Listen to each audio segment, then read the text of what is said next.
Hi YouTube and welcome back. It is Thursday, so you know what that means. It is a new video day. I make videos every Sunday, Tuesday, and Thursday. So, the last video was kind of a little bit of a flop. I did how I tarot journal, and I guess it just wasn't an interest to you guys. I'm sorry. I'm still feeling y'all out, trying to figure out who wants to see what, so that's going to happen. But today's video, I know, should be pretty interesting to most of us, and it is a deck review. I am going to be reviewing the Tattoo Tarot Ink and Intuition. And I'm going to start, I said the same thing when I did the unboxing video, by saying just how gorgeous this box is with all this pretty gold, with this beautiful eye and snake design. It's got the information on the back. It's a very sturdy box, very well made. One thing that I did notice before I say anything else was that this little cutout, when I took my cards out, it I don't know if it was that it was too snug or if there was just an issue with my particular deck, but my deck arced in the middle upwards. So instead of getting that bend inwards from shuffling, that, you know, it's a little bit harder to work with, but it's like to your hand, so it's easier at the same time. It was absolutely impossible to shuffle these cards. I had to sit here and take the cards one by one and bend them this way. Let me get a card. I had to bend them this way to counteract. And now I have these cards that are just, can you see how wonky that is? There's nothing I can do about it. It's just the cards that I'm stuck with now. But it was the closest that I could get them to usable. So that is definitely a minus. I would not have put this red piece in this box. I would have taken this out and just lined the box in red and just put the cards in myself, because that's definitely not a good thing. If mine was a fluke, then I'm sorry, and, you know, something's going on in shipping and they have to check that out. But I really feel like it has to do with this little red piece. Now, I'm going to start with the book. As far as the book, you get your introduction to tarot, basic history. You get how to conduct a reading and drawing and interpreting the cards. And then you get 3 spreads that I have never seen anywhere else. And it's cool because these spreads actually utilize extra cards. So like the heart card, you only are reading 6 cards, and there is black cards all around to make the shape of the heart, instead of just 1, 2, 3, and then imagining the shape in your mind's eye. It's actually there. It makes it a little bit easier on you. You have the heart, you have the blooming flower, and you have the third eye insight. And those are actually, I like that third eye insight. It's a different way of doing a 3-card reading, even though technically you have 3, 5, 7, 9 cards on the table. You are only reading 3, so it is still a 3-card reading.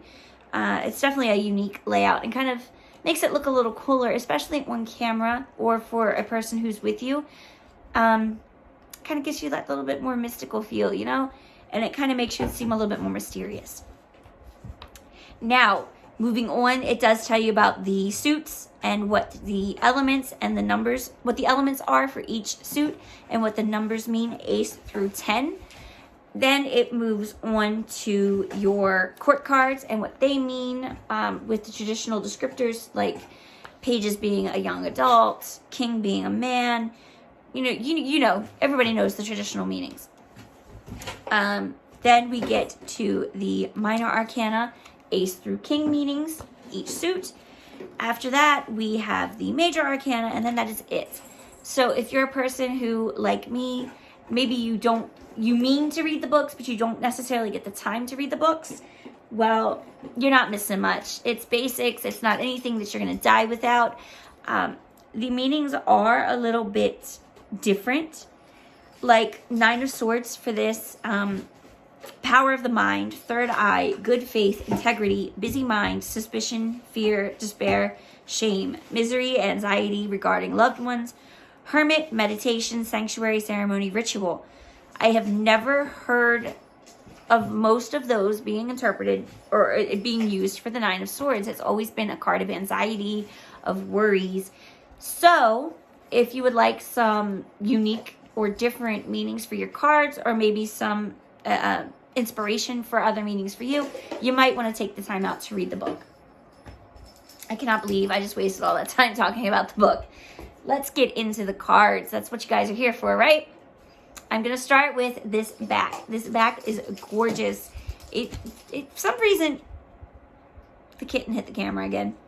For some reason, it makes me think of a henna design. Not so much a tattoo design, but a henna design. It's still a tattoo. It's just not a permanent one. It could just be me, but that's what comes to mind. But then the images themselves, I just love them. I like the fact that the pip cards are not illustrated. They are Marseille style pip cards. It is simply the cups. And if it does have a little illustration like this does, it's just a cross and a heart. It's not anything. It's not like the Rider-Waite-Smith. Please stop hitting my camera. I started on the Rider-Waite-Smith. That's always going to have a special place in my heart. But now that I am more of a mature and developed tarot reader, I definitely am liking these. They kind of make me see things in a different way, and it brings me more insight. I look into myself more than relying on what I see or what I can think of, if that makes sense. So it might not be something for everybody, but it's definitely something that works for me. I like how the court cards are done. This is the Knight of Cups. For some reason, just seeing it in this way and not just a person on a horse, it makes it a little bit easier for me to think of what it's trying to say.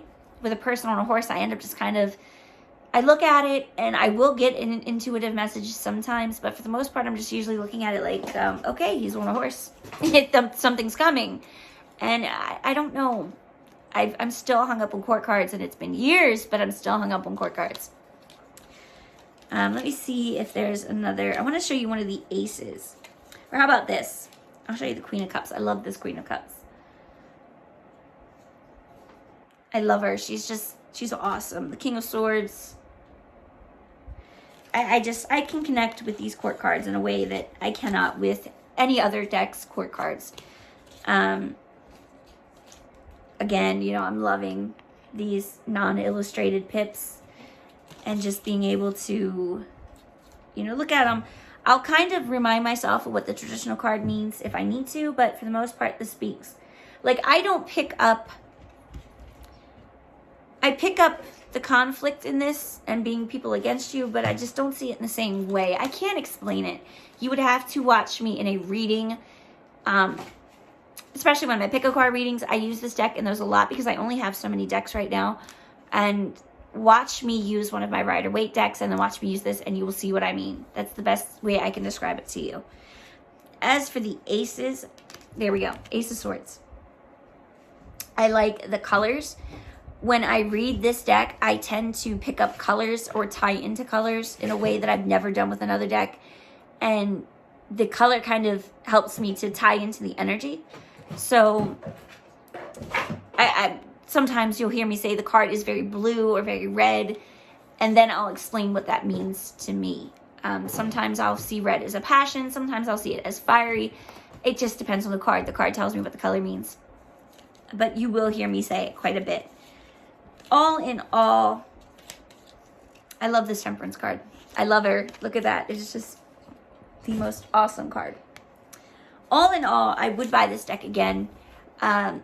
Hoping this time that the cards weren't bent, but even knowing that it did happen once and could happen again, I would still buy the deck again. It is one of my favorite decks. I have been doing my daily cards with this deck almost solely with this deck for about a week now.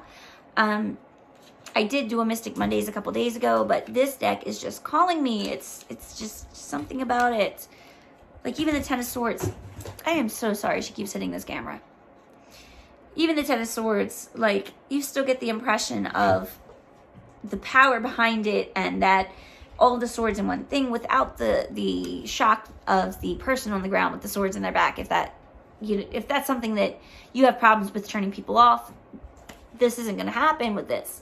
You see a lot of swords, and that's it. Like, I love it. I like how the pages are almost asexual as well. it makes it easier for me to link these two women as I'm seeing be done now. But yeah, all in all, my Ace of Coins. This is a very green card, if you can't tell. But I use that more for like the money aspect, I guess, is what the green would mean to me. I don't really pick it up as being an earthy thing. All in all, if you do not own this deck, I definitely suggest buying it. I will have a link down in the box below to get it from Amazon. I am not affiliated at all with that link. It is merely a place for you to pick up the card easily if you don't have a metaphysical shop near you where you could see if they had it in stock.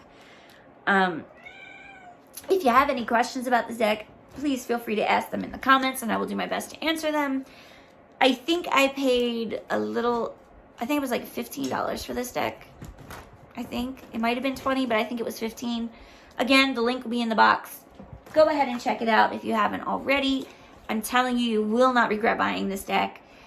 Out of all of my decks, the Los Scarabeo Radiant Wise Spirit deck and the Mystic Mondays are almost up there with this one, but this one takes the cake right now. I am just so attached to this deck.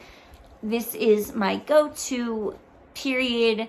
I have to be really tired to pick up something else over this. So I feel like most people who get this deck, that's going to end up being a go-to deck. I think Sunday, I know I'm going to be doing my pick-a-card reading, but I will probably have another deck review up, if not later today or Sunday, then Tuesday. I want to try and go ahead and get these knocked out before we do anything else. So I hope I see you all again soon. Before I leave, I do want to say that I have created a Patreon to kind of start bringing in an income while I'm waiting for YouTube to get monetized. It is going to be a long road to monetization. I am trying to get there. Like I always mention, I do need 1,000 subscribers and 4,000 hours of watch time in a year to do that. So that's going to be a long road. If you are interested in joining my Patreon, you will have behind the scenes footage, readings that you do not see anywhere else, not on Instagram, not on YouTube. There are special introductory videos for each tier, and I'm working on getting plenty of content out. I am making it more than worth the sign-up fee. It has just launched yesterday, so it's growing. If you want to take a look at that, the link will be down below. I will be adding it to the description box. Even if you don't want to go to Patreon, you can subscribe here and help me grow and get my monetization in here. It is free to do and takes but a moment of your time. Click the little bell next to the subscription box and be notified whenever I post a video. And of course, just take your time, watch the video, like it if you like it. Leave a comment, let me know what you thought, and that helps me plenty. I will see you all again on Sunday with my pick a card reading. Have a good night. Bye.